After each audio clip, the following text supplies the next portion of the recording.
Hello, welcome and welcome back. This is Jacob and today we are going to be continuing the modular short story narrations for the various operators in Arknights, and today we're going to feature the one for operator Exusiai. And yes, this is the name I usually go with for her because easier to pronounce and well, the Japanese say it anyway, and it also reminds me of Gundam Exusiai, so you know. But anyway, as per usual, we're gonna go through the story first, and then we're gonna take a peek at what the module does and what the upgrade paths are for the module itself. So let's begin. Well, first off, the art is very pretty, and I would love to see the graffiti in the background without all the clutter in front of it. But in front of the graffiti, we have a grenade launcher question mark with bullets, or rather grenades filled with candy. Oh, Laterano, you guys are unhinged and I love you. Anyway, the module itself is called Exusiai's Surprise, and the story goes as follows. Nobody's going to believe a word of this account. Even if the Pope told me in person that every explosion you've ever caused was an accident, I don't know, I would think he's lost his marbles. Here, see for yourself, Lemuel. School cafeteria explosion caused by a bag of flour you dropped from the floor up. Okay, it's unfortunate the chef was smoking down there, but you're telling me you didn't know there was a gash in the bag? A slip-up? An accident? Are you a sarcasm now? Alright, fine, let's say that one's an accident. How do you explain the next one? It was you with the ammo dump at the shooting contest, no doubt about it. Confess. You sent the gun knight flying that day. You would never believe the colors our headmaster turned when he saw. A ricochet.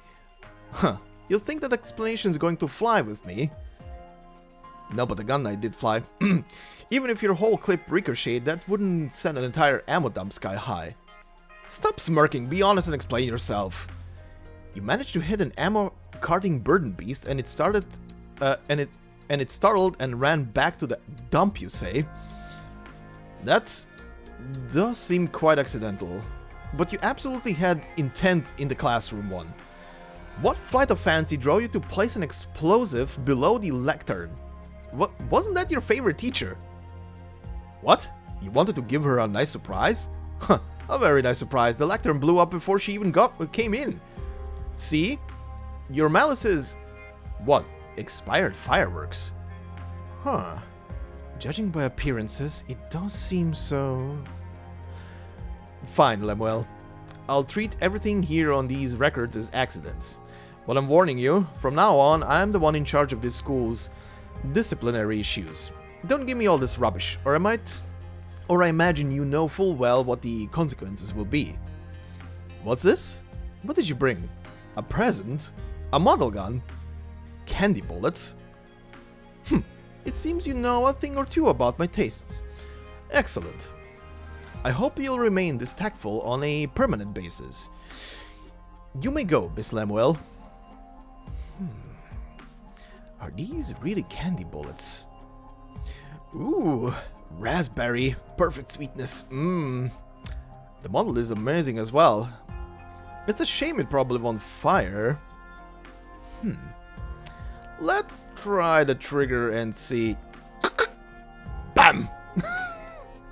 Well, all I can say to this story is even a sarcasm would call her a devil. Good lord, she was a menace.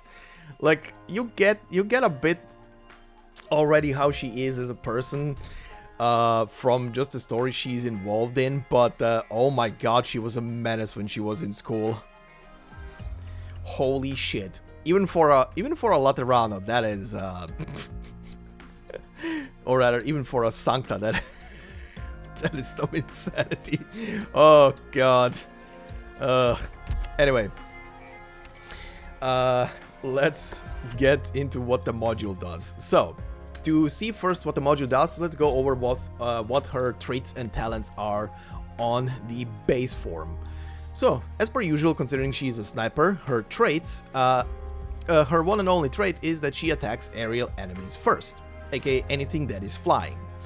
And by the way, just as a quick reminder, Aerial enemies also refers to any enemy you manage to make levitate. If you have units that can make enemies levitate, those units, even if they're ground units, when levitating, will be referred to by the game as aerial, which means that she would be hitting those first. Next we have the talent Fast Cartridge, which is an attack speed up of plus 15 if you have her imprinted, of course. Otherwise it's a plus 12. And the second talent is Angel's Blessing, which when fully upgraded is an attack plus 8% and max HP plus 13%, 6% and 10% when not fully imprinted. And it also she also gives that same buff pardon. She also gives that same buff to a random ally when she is deployed. Meaning if you deploy her right after, for example, at the beginning of a match, right after a Vanguard, or even a cheap to deploy guard operator, tank, doesn't matter who it is, that operator will receive this very same buff.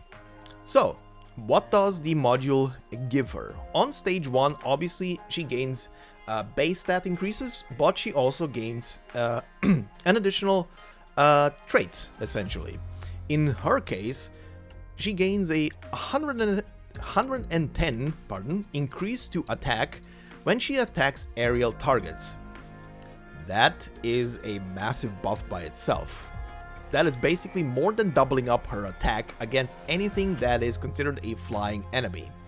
And again, that refers also to anything you make levitate. That is nuts. But what else does it give? Now, I have already upgraded it here, so I can show you actually the Path 2 and 3 upgrades. What does the second upgrade give her? Well, as per usual, it buffs one of the talents. It buffs the second talent, and now, instead of applying it to just one random ally, this same buff can be applied to 2 random allies. So if you deploy, let's say, 2 units that are supposed to hold the line for long periods of time during a deployment, for example, Thorns would be one candidate as such, or Blaze, or any other unit that you can deploy, even doesn't matter which rarity they are, who has to stay for a long while on the field, this will be a massive buff to them. But we are not done yet. Obviously, this has one more further upgrade. So giving it to 2 random allies is stage 2. Stage 3 is just a flat out buff to the passive on that one. Which means that on a fully imprinted Exia, the attack buff is plus 10% on stage 3, and her HP buff is plus 17% on stage 3. These 2 buffs are obviously 8% and 14% if you have a E0 Exia.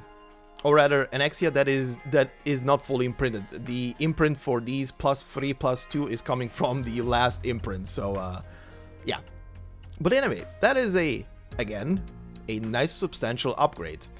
Honestly, if you are considering to get Exia's, if you have her and are considering getting her module, I would say get the module and then upgrade it at least to stage 2. That is already a massive buff to 2 extra units besides her. And let's be real here, if you deploy Exia on maps, you're pretty much gonna have her there for a long period, as much as the other 2 units probably that you want the buff to be on. But yeah, anyway, pretty good module. And if you are interested in any more stories about Exia and what she is in, I would recommend, and I will link it in the description of the video, the stories for the Code of Brawl side story. And if you want to know more about Laterano in general, the Guide Ahead side story narrations will be linked in the description of the video. And obviously she had operator modules who will also be linked in the same video if you want to find them and watch them. And yeah, there is a lot of stories surrounding her, and especially Laterano itself. So that will be it for today's part. I hope you enjoyed this. there's gonna be a couple of videos this week for, as I'm posting this one, for the module series, considering there is at least nothing yet announced for the rest of the week. So I am getting rid of a backlog of modules that have been prepared for a long while, so expect a lot of these videos. But anyway, I hope you have a fantastic day wherever you are, and I will see you in the next video. Until then, bye bye.